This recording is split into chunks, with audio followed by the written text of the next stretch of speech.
bastante nutritiva de información y quiero partir con lo que es de salud, lo que corresponde con este análisis sobre salud, lo que dice el doctor Hugo López-Gatell, porque ahí hay cosas importantes que poner sobre la mesa. Por supuesto que la pandemia ha generado el flujo informativo desde finales del 2019, cuando ya se estaba dando esta pandemia en China y cuando llega a México en febrero del 2020. Entonces, si somos honestos, venimos arrastrando una ola de medios de comunicación que muchas veces publican sin siquiera entender y solamente hacen recaban la información y lo que entienden es lo que publican. Y muchos de ellos han caído en información bastante confusa, en confundir palabras, han incluso tergiversado la información que estamos viendo. Y quizás algo de lo que más se ha tergiversado tiene que ver con los números de cuántos contagiados, cuántos recuperados, de los que casi no se habla, cuántos hospitalizados y cuántos lamentables fallecimientos. Y los números siempre están con nuevo récord. Y no me dejará mentir, no me van a dejar mentir. Cada que vemos una publicación de lunes o martes o viernes, que es más o menos cuando se da, topamos con una nota de COVID en México alcanza un nuevo récord de contagios, y así es cada semana, y uno dice, bueno, es bastante lógico porque pues van incrementando, ¿no? O sea, digo, siempre vas a tener más contagios que un día antes, ¿no? Si le vamos ahí midiendo el agua a los camotes, cuando no teníamos vacuna, bueno, era bastante lógico que íbamos a tener un nuevo récord, y si partimos por lo obvio, que no tenemos una pandemia como esta, de esta magnitud con la cual comparar en el México moderno, pues va a ser récord siempre. Entonces es una nota bastante tergiversada, de nuevo récord en contagios, sin entender las cifras, sin entender lo que está pasando. Entonces, al final, los medios de comunicación han estado utilizando estos títulos para cabecear sus notas prácticamente todo el tiempo. Y ahora, cuando ya estamos en una tercera ola, magnifican una tercera ola cuando los contagios no se comparan a los que teníamos sin vacunación. Entonces, sí, si es una tercera ola, sí hay que seguirnos cuidando, pero tampoco hay que ponernos en el mismo sentido que como estábamos el año pasado, sin vacunas, cuando era nuevo récord de contagios. Entonces, ¿qué es lo que en este momento se cuestiona? La vacunación, cómo está avanzando. En México, 56 millones de personas se han vacunado con 2 esquemas o un esquema. Esto es lo que representa 56 millones de personas, más de 56. Y en cifras de dosis, estamos hablando de 84 millones de dosis. Para lograr el 100% de la población mayor de 18 años, nos faltan 30 millones, más o menos. 30 millones de personas es lo que nos falta para alcanzar el 100% de las personas mayores de 18 años. Tomemos en cuenta que México es un país de 126 millones, 124, 126 millones de mexicanos, contando niños. Entonces, ¿qué es lo que tenemos que tener en esto en mente? Que por supuesto se está pidiendo una vacuna para niños. En México ha sido un poco renuente. En Estados Unidos, por ejemplo, ya han vacunado a mayores de 12, no a menores de 12. La vacuna está siendo asegurada en algunos países a mayores de 16. ¿Qué es lo que hace falta aquí? Que la COFEPRIS haga esta autorización. No depende ni siquiera de la Secretaría de Salud. Y acuérdense que no porque lo haga la FDA, o sea, la agencia que justamente ve el tema de medicamentos en Estados Unidos, quiere decir que México de facto lo tiene que hacer. Porque aunque somos vecinos, tenemos protocolos distintos. Son sociedades distintas y procedimientos distintos. Entonces, tengo entendido que la COFEPRIS aquí en México ya está analizando para de 16 en adelante. Todavía no es un hecho, pero se están haciendo estudios. Han estado ocurriendo protocolos para justamente los menores de edad en todo el mundo y ya han empezado a vacunar esporádicamente a grupos reducidos de menores, empezando particularmente con aquellos que tienen comorbilidades. Entonces, ¿para qué? Pues para protegerlos. No hay muchos estudios en la materia, pero ¿qué es lo que buscamos? Digo, si para un adulto con comorbilidades representa un riesgo, para un menor con comorbilidades podría representar también un riesgo. Lo único que están buscando es generar los análisis, generar la información para entonces tener un antecedente y decir, bueno, aquí están los resultados. Entonces, como todavía no tenemos aquí están los resultados de los laboratorios conforme a lo que tiene que ver con niños, todavía no podemos avanzar ampliamente con una vacunación para menores de edad. Pero Todo este escenario se ha explicado en más de una ocasión y quizás ahí es en donde va como el planteamiento, la molestia muchas veces, que esto es algo que se ha explicado y se explica y se explica y se explica y se vuelve a explicar. Y yo no sé si es que no ven, no entienden o no quieren entender o simplemente no saben cómo criticar, porque me quedaría perfectamente claro que existiera alguien que con toda esta información dijera, bueno, la entiendo, pero no estoy de acuerdo. Y es súper válido. Entonces, tomando todo este escenario, creo que es importante que veamos qué es lo que sí está pasando, cuáles son las cifras oficiales, cuál es la información en la que se están basando los medios de comunicación para publicar sus notas de nuevo récord, nuevo récord, nuevo récord, sin tomar antecedentes. Al final, hay algo que entender con toda esta información. La información que publica la Secretaría de Salud es información de hace una semana, 15 días. No es la información de ayer. Aguas con eso. No es la información de ayer, es la información de hace una semana, 15 días, porque es el tiempo que sabemos desde que inició la pandemia que están tardando con los registros. Esto no es nuevo, así que los medios de comunicación que le estén vendiendo que la información de COVID es la más reciente, o sea, de ayer, es falsa, porque no es lo que ocurrió ayer en el hospital, sino que en realidad es lo que ocurrió hace una semana en un hospital. Entonces vamos a ver y escuchar lo que dijo el doctor Hugo López-Gatell, en donde está hablando de sí, una reducción de casos y explica justo el tema de las vacunas.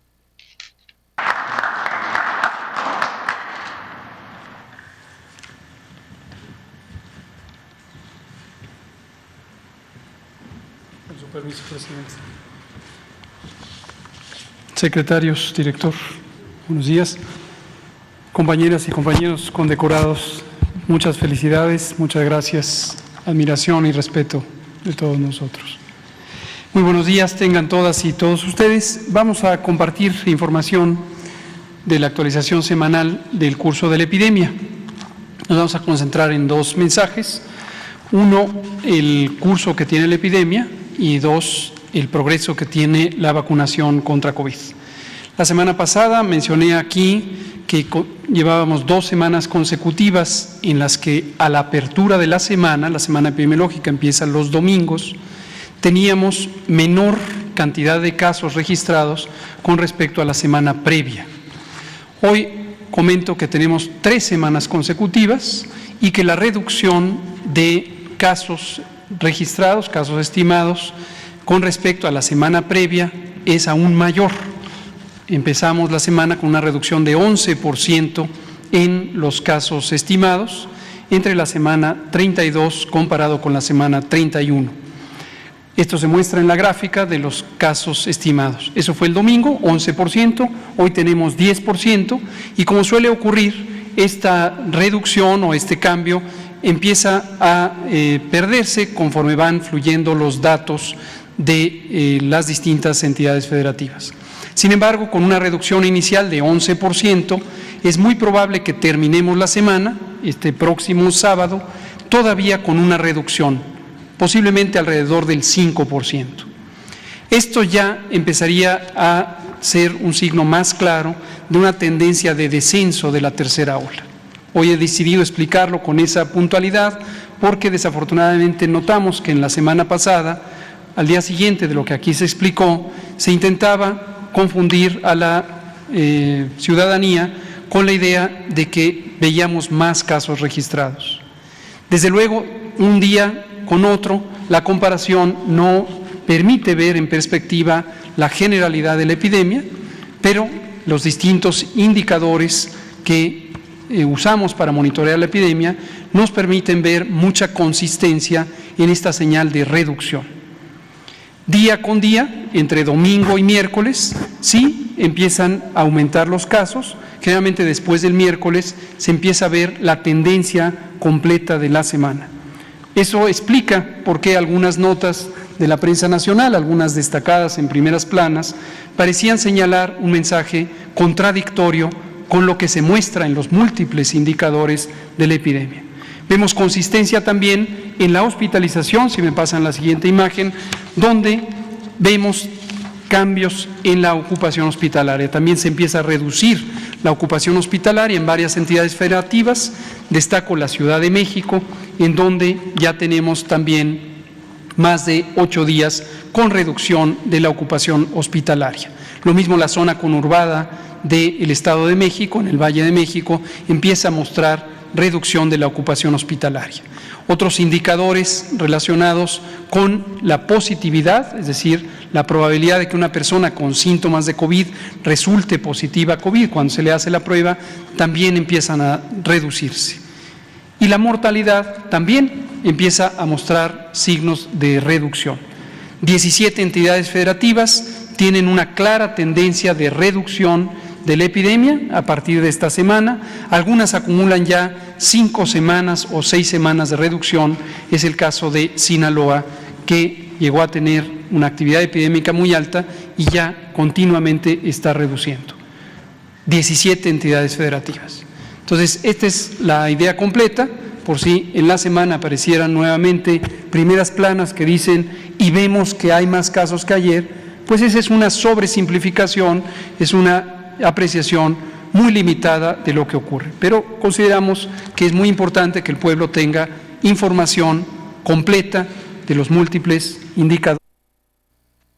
Ahora, tomando en cuenta todo este contexto de información que da el doctor Hugo López-Gatell, solo quiero concluir con algo bien importante. En la Ciudad de México, yo no sé si ustedes han visto una situación similar en sus estados. Yo he dicho que desde mi perspectiva, de las mejores estrategias de vacunación se han llevado a cabo en la Ciudad de México. Tomemos en cuenta la complicación que existe aquí por la cantidad de personas que radican en la capital. Pero en Xochimilco, por ejemplo, se dio mucho que hubo jóvenes, y lo lamento porque aparte son ahora sí que congeneracionales. Estoy hablando de millennials y centennials, eso ya no me toca, ¿no? Ya no me hago responsable de lo que hagan los centennials, discúlpenlo.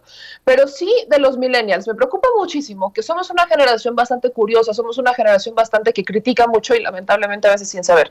Y que en este sentido, jóvenes de entre 18 y 30 años son los que más desorden han puesto. Si ya habíamos visto esta práctica desordenada, en donde había personas que no radicaban en la alcaldía y se iban a vacunar, falsificando muchos a los documentos, buscando un amigo que viviera por ahí para que le dieran el certificado, el comprobante de domicilio y poder decir, hey, aquí vivo. En un lugar que se vio como de forma muy, muy obvia, fue en Xochimilco, porque había jóvenes que ni siquiera eran de ahí, o sea, no eran ni siquiera la Ciudad de México, que habían pedido un comprobante de domicilio de alguien, y cuando le preguntaba el servidor de la Nación, dame tu dirección, ni siquiera sabían cuál era la dirección que tenían que decir, y es la que venía en el comprobante, por cierto. Entonces era bastante evidente que no eran de ahí, y solo fueron allá porque dijeron que querían Pfizer. Como si fuera un menú, como si fuera taquería de... ¿Qué vacuna quiere, joven? Pfizer, Sinovac. O sea, me encantaría el día que lleguemos a eso. Todavía no estamos ahí. Falta mucho para llegar a este escenario en donde podamos elegir la vacuna que queramos, ¿no? Porque hasta este momento, de hecho, de eso vamos a hablar hoy con el doctor Frisby en la noche, pero vaya, hasta este momento solo Pfizer, y apenas ayer ya es como oficial, ya es la vacuna oficial y es la vacuna, o sea, es vacuna oficial para Pfizer, vamos a llamarle, que ya podría ser puesta a la venta, pero solamente Pfizer. Y después de Pfizer vendrán las demás. Este es un tema de no, ¿quién es la mejor? No. Esta es una carrera de ver quién empezó primero. Acuérdense que la primera vacuna que sale es Pfizer. Entonces, después de Pfizer, las vacunas, conforme fueron saliendo, irán llegando a este escenario final en donde ya no estén dentro de fases de estudio y ya sean las vacunas definitivas y ya puedan comercializarse. Pero todavía, vaya, es un proceso que va a seguir y seguirá y seguirá, y después de Pfizer vendrá. ¿Cuál fue la segunda que salió? Creo que después de Pfizer estuvieron las chinas, ¿no? Coronavirus, Coronavac, bueno, Sinovac y CanSino, también estuvo Sputnik V, estuvo Moderna, Johnson & Johnson, AstraZeneca también estuvo como por ahí de las chinas. O sea, eventualmente las vacunas irán llegando a este escenario y cuando salgan a la venta ya podríamos decir, ¿sabes qué? Yo quiero esta. Pero todavía no estamos en ese escenario y es urgente que se vacunen, porque justo lo que estamos viendo es que son las personas que no se han vacunado quienes están cayendo graves en un hospital. Entonces, estamos hablando de una pandemia, esto está avanzando, se está investigando día a día, la información cambia día a día y es la premisa con la que tenemos que tener esta información. Ahora, Dice Lunita 13 que ella no está de acuerdo. Dice, yo no soy pro vacuna, pero sí creo que si te vas a meter esa madre al cuerpo, por lo menos tengas la posibilidad de escoger cuál. Mira, Lunita 13, yo comulgo con todas las opiniones que ustedes tengan, felicidades, creo que es muy bueno que nutramos esto con información, pero no creo que uno tenga que elegir qué vacuna con base en información imprecisa. No estamos en un escenario para elegir qué vacuna me quiero meter cuando todas las vacunas están en una fase de estudio.